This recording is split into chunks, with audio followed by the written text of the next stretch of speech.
Hey guys, welcome to Cooking with Chase. Hope everyone is having a fantastic day.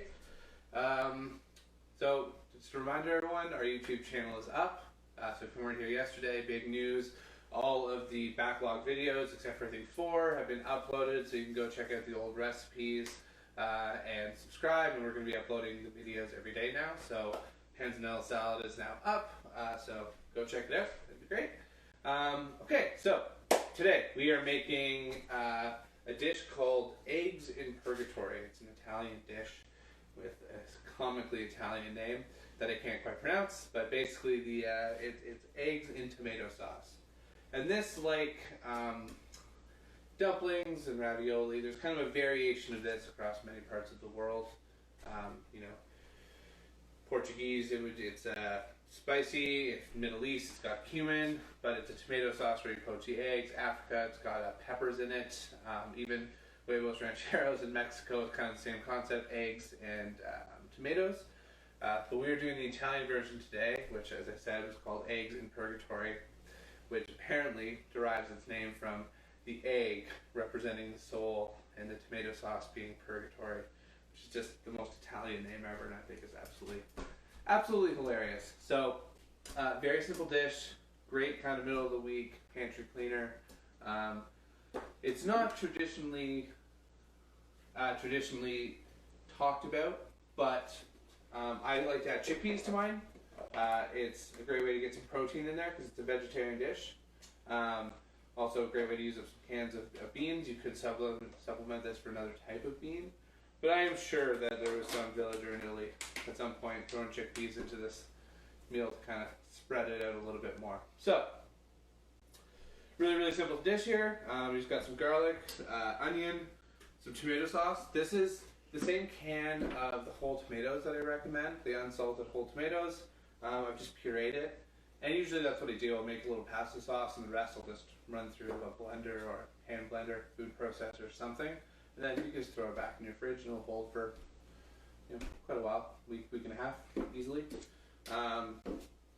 We got some parsley, some basil, an egg. This is a really nice farm fresh egg from our good friend Ed.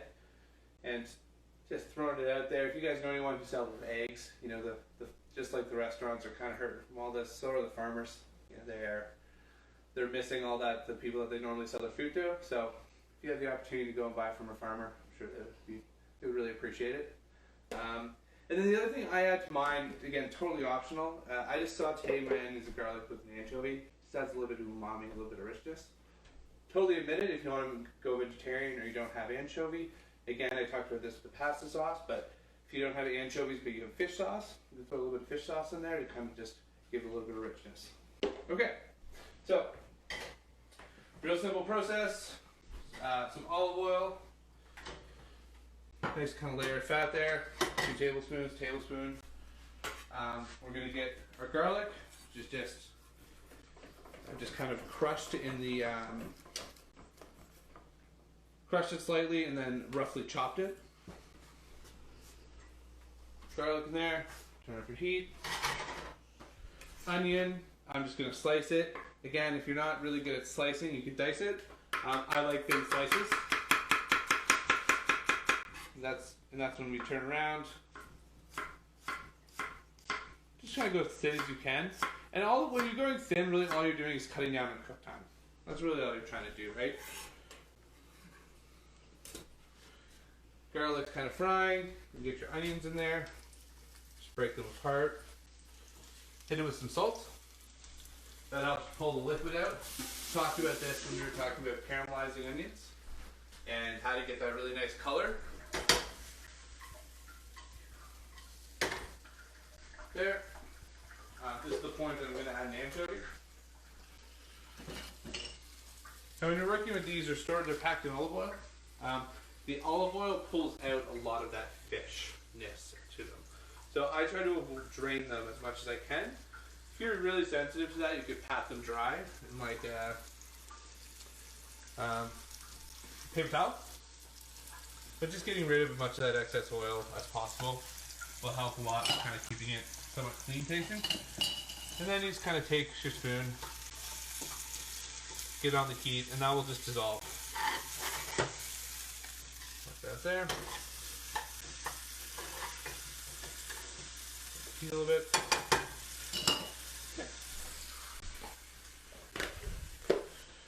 Okay, so we're gonna get your chickpeas in. You just want to add them to a liquid. It's always nice to kind of saute them off. They're already cooked, like they're, don't need any more cooking. But in the same way that you can think about it like when you're making the risotto and you're adding the rice before you add your liquid, right? There's a certain amount of fat absorbed into the actual chickpea itself. This is true when you're talking about any types of beans, at least the way I think about it.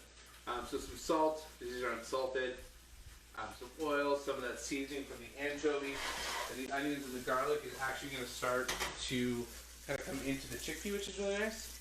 So you can already see that anchovy is starting to dissolve. And it's quite fragrant right now. Like, it doesn't smell awesome in this exact moment. But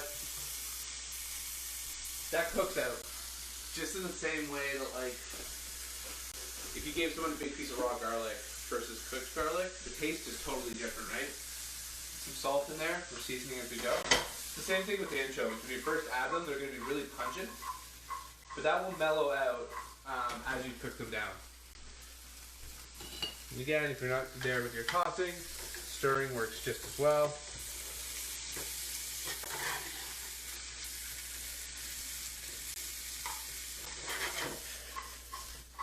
So again, I talked about it yesterday. If you guys missed yesterday's episode, I'll mention it again. Tomorrow is the 20th episode, which is super exciting. Thrilled. And a really good friend of mine from Toronto, Zach Dark, is going to be joining us as kind of a guest chef. He's the executive sous chef of a restaurant called Lapinu, which is an amazing restaurant in Toronto. I worked with him at Biff's and Lenya, the two restaurants where I spent the most time at when I was in Toronto. He's an incredibly talented chef. So we're going to try to do kind of a joint Instagram live feed. Hopefully it all works, but it's going to be really cool to see. He's going to talk about one part of the dish and how he's going to make it, and I'll talk about the other, and kind of a great opportunity to hear from another professional cook and kind of get his opinion on things. So I'm very much excited. Plus it's been about 2 years since I cooked with him. So okay, so this is good to go. I'm not looking for any color on the chickpeas, but you can also see that the anchovies basically disappeared, right? It's starting to smell, it doesn't smell fishy anymore. It just smells really deep and rich. And again, we're not looking for color on the onions, just sweat them off, kind of go in there. At this stage, we're going to add our tomatoes.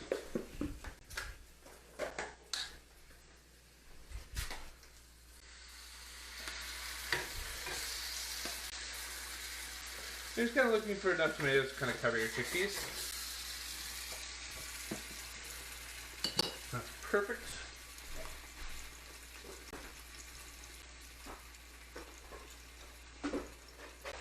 And we're going to add a little bit of basil. And this, I talk about this a lot. You've got cooked herb flavor, you've got fresh herb flavor. So this is going to be our cooked basil flavor. We're going to garnish with some more. We're just going to throw that leaf in whole. At this point, we're going to add some more salt. Again, our tomatoes are unsalted, right? Acid requires quite a bit of salt to counteract that.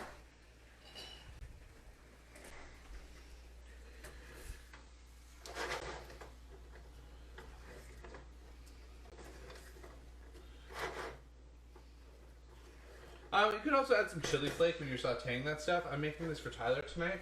I kind of already had my lunch. This is her dinner. She doesn't like spicy food, so I just invented chili flake, And that's the thing with these recipes, right? Like nothing, you may find a cookbook. I've never seen one where there's chickpeas. I'm sure people have added chickpeas before. If you like spicy food, add some pepper. If you don't, these are just guidelines. Make these recipes your own.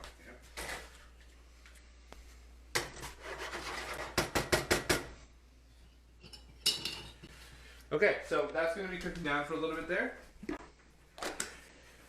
I'm going to get some toast on, because the whole idea of this dish is you make this really rich tomato sauce with an egg on it. Then you get some nice toasted bread and you kind of scoop it up. It's almost like, it's a dip. That's exactly what it is. It's just a dip. So I've got some rye bread, white bread, baguette would be great, ciabatta would be fantastic. I'm just using what we have. Get some olive oil on there. that, you want to push this in. That's just to kind of help the olive oil get into the bread. Then I've got a pan here, preheated, going, touch of salt. Okay, we're just kind of going to let that toast. Just like the burger, it takes a long time to toast bread really gently. You want this really crispy because you're using it to sop up this beautiful tomato, basil, and egg. Okay. Let's see where we're at for this.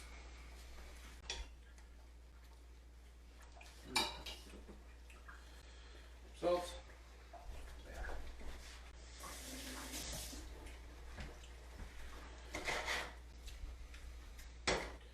Okay, so this you're just going to kind of let cook for right now. If you were doing this at home, what you could do is, for kind of a family, so you turn down my heat, is have this and crack a bunch of eggs into it, fire it in the oven or leave it on the top till your eggs are cooked, and then just kind of put it on the table in the pan. We got these at the Value Village. There's these really cute little, they're actually for French onion soup traditionally. So I just had this preheating in the oven. And I'm going to make kind of a little personalized dipping pot. So this is in the oven already, so it's about 400 degrees, so it's nice and warm. Yeah, it's good. Oh, I forgot to get the Parmesan cheese out. Classic. There we go. Nice pot. I'm going to kind of get this. It's beautiful. Maybe it was a bit too hot.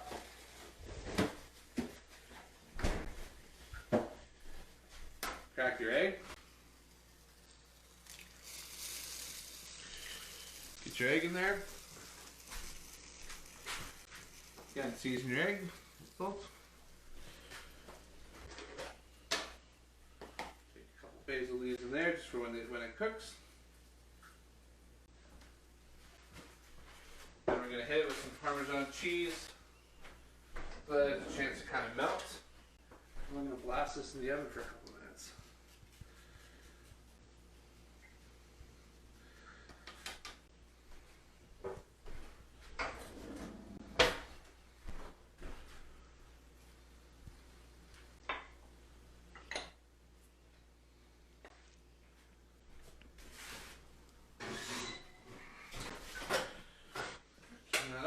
Check our bread, see where we're at there. Nice. Flip that. And then I'm going to slice some parsley for to put on top of the egg when it comes out.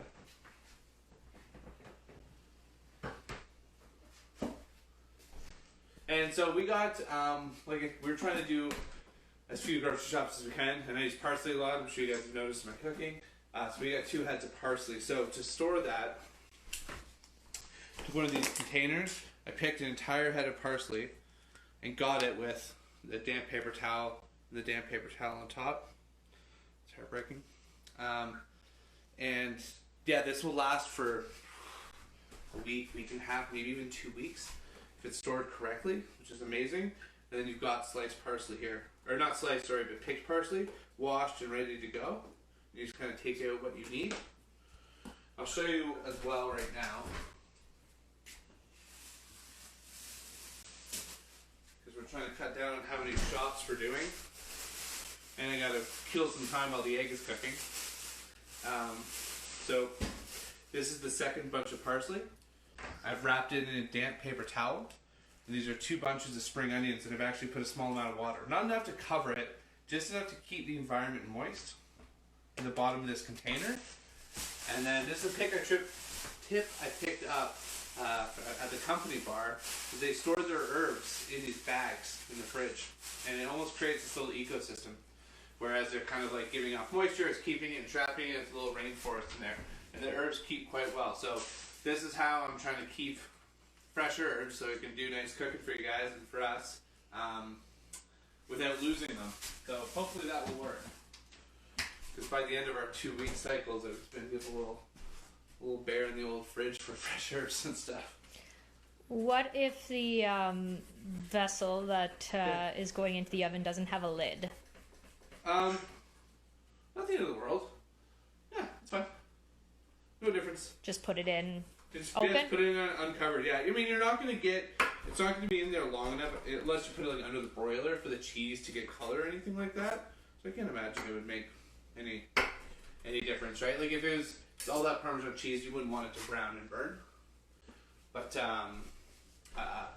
yeah, it should be fine uncovered. I wouldn't worry about it. And it doesn't have to go in the oven. You can do this covered on the stovetop, and the steam will cook the eggs as well. I just wanted to do it in that cute little dish because it looks nice. Could you use tinfoil? Sure, absolutely. But again, I wouldn't worry too much about it. Like, so you're just covering it on the stovetop to get the heat staying in, but an oven has that heat coming down anyway to cook the egg. So it's not really. I just put the lid on because it's there, and it looks nice, and it's probably keeping a bit more heat in. If you're doing it on the stovetop, that's when it really matters that you cover it up because that egg white will never cook. It will just take forever to cook if you're not steaming it. So as that tomato steams, it goes off like that. That's when, yeah. That's what I would say about that. Okay. So our bread's looking really nice here. I'm just going to keep it down. The heat's really low, so this isn't really going to burn. Hopefully our egg is done because I'm running out of things to talk about with this egg dish.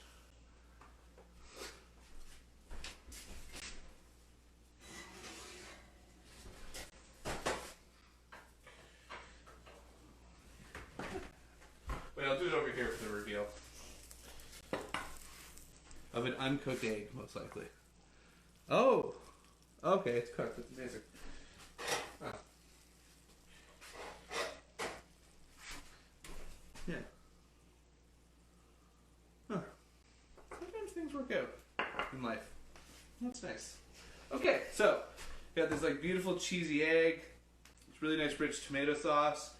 Finish it off with some fresh parsley. Then you go and find yourself. What color plate?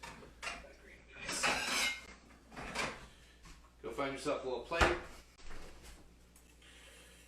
So you don't have herbs on the bottom of your plate. And if you were doing this, kind of take a little towel.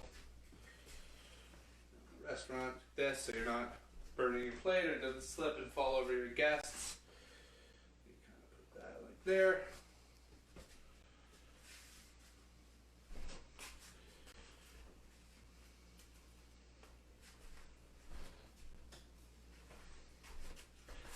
Take some toast.